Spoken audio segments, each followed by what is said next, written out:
Hi, welcome to Madhura Telugu vlogs. ఎలా ఉన్నారు అందరూ? లాస్ట్ 2 వీక్స్ మనం అరుణాచలం వీడియోస్ చూసాం. ఇదైతే అరుణాచలంలో లాస్ట్ వీడియో. ఇంకా ఇది రమణ మహర్షి ఆశ్రమం నుంచి కొంచెం పైకి వెళ్తే అక్కడ ఉంటుందండి విరూపాక్ష కేవ్స్ అని. టైమింగ్ మాత్రం మార్నింగ్ 8:30 to 4:30 ఇది ఉంటుందండి విరూపాక్ష కేవ్స్.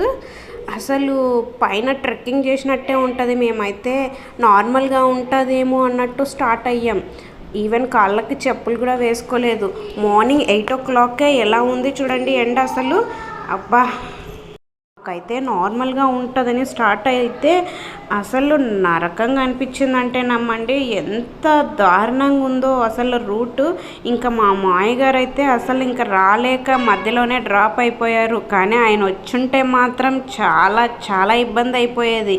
చాలా దారుణంగా ఉందండి. ట్రెక్కింగ్ చేసే దానికంటే త్రిపుల్ 1.5 kilometer ఉంది అంటే స్టార్ట్ అయ్యాం. 1.5 kilometer ఏంటి, 2 kilometers ఏంటి, అసలు అది చూస్తుంటే పిచ్చెక్కుతుందంటే నమ్మండి. మనమైతే పర్లేదండి ఏజ్లో ఉన్నవాళ్ళు, కానీ చాలా ఏజ్ అయిన వాళ్ళు మాత్రం వెళ్తే చాలా ఇబ్బంది పడిపోతారు. ఇంకా మధ్యలో లక్కీ ఏంటంటే అక్కడ మధ్యలో ఫ్రూట్ జ్యూసెస్, వాటరు అవి ఉన్నాయి. మేము ఈవెన్ వాటర్ బాటిల్ కూడా క్యారీ చేయలే. ఇప్పుడు ఇలా వెళ్ళి వచ్చేస్తాం కదా, 1.5 kilometer కదా అని స్టార్ట్ అయ్యాం.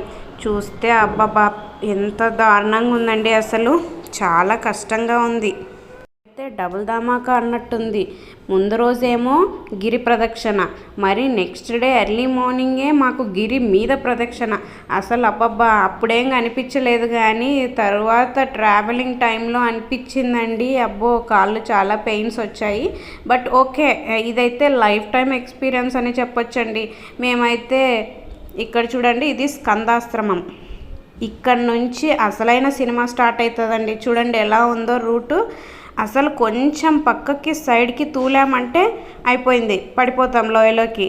అబ్బా ఎంత జాగ్రత్తగా వెళ్ళాల్సి వచ్చిందో. మాకంటే మా పిల్లలు మాత్రం చాలా ఎంజాయ్ చేశారండి. ఇది విరూపాక్ష కేవ్స్ అని వెళ్ళామండి. తీరా చూస్తే విరూపాక్ష కేవ్స్ అంటే ఏదనుకున్నారు? విరూపాక్ష అనే అతను ఒక జీవ సమాధటండి అది. అబ్బా అక్కడైతే ఫోటోగ్రాఫ్స్ అవి అలో చేయలేదు, కానీ అది అక్కడ ఏం లేదండి. విరూపాక్ష కేవ్స్ అంటే ఒక రూము, దాంట్లో డార్క్ రూమ్ ఉందంతే. అందులో చాలామంది మెడిటేషన్ చేస్తున్నారు అంతే. ఓన్లీ మెడిటేషన్ రూమ్ లాగా కంప్లీట్గా ఒక చిన్న రూము, అందులో డార్క్ రూమ్ ఉంది. ఇక్కడండి అసలైన డిసప్పాయింట్మెంట్ వచ్చింది మాకు. విరూపాక్ష కేవ్ అంటే ఇదా అని. కానీ అప్పుడు నవ్వుకున్నాం, కానీ చాలామంది మెడిటేషన్ కోసమే వచ్చారు. అలాంటిదే ఇక్కడ ఒకటి, ఇది కూడా ఒక జీవ సమాధి లాంటిదటండి. ఇక్కడ కూడా మెడిటేషన్ చేయడానికే ఎక్కువ వస్తారట. ఇంకక్కడి నుంచి అటే మనం కొండ దిగి వెళ్ళిపోవచ్చు అనమాట. అలా రూట్ చూడండి ఎలా ఉన్నదో. దిగడంలో ఎక్కడ కింద జారి పడిపోతామో అన్న టెన్షన్లో నేను కొన్ని మరి చాలా ఇదిగా ఉన్న చోట్ల నేను వీడియో తీయలేకపోయానండి. కానీ విరూపాక్ష కేవ్స్ చాలా లైఫ్ టైం ఎక్స్పీరియన్స్ అని అనిపించింది మాకు. ఇంకొకసారి అయితే వెళ్ళలేము. చాలా మాత్రం బాగా ఎంజాయ్ చేశారండి. మాకంటే వాళ్ళే బాగా ఎంజాయ్ చేశారు. ఇంక అటు నుంచి అట్టే రూటు కిందకి కొండ దిగి వెళ్ళిపోవచ్చు. అలా కొండ దిగి వెళ్ళిపోయి ఇంకా మాకు ఆ రోజే ఇంకా జర్నీ ఉంది. వెళ్ళిపోయిన తర్వాత రమణ మహర్షి ఆశ్రమంకి వెళ్ళి రూమ్ వెకేట్ చేసి అటు నుంచి అట్టే మేము బస్ స్టేషన్కి వెళ్ళి బస్ పట్టుకొని తిరుపతికి వెళ్ళిపోయాం. ఇంకా తిరుపతి నుంచి మరి ఈవినింగ్ ట్రైన్ ఉందండి. చూడండి గ్రీనరీ ఎంత బాగుందో. కానీ ఎక్కడ చూసినా తమిళనాడులో ఎక్కువ రైస్ పండిస్తారేమో అండి. చాలా ఎక్కువ వరి ఎక్కువ ఉంది.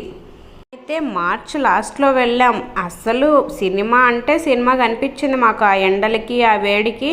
అసలైన సమ్మర్లో అయితే ఇంకా ఎలా ఉంటుందో అని మాకైతే తలుచుకుంటుంటేనే భయం వేస్తుందండి.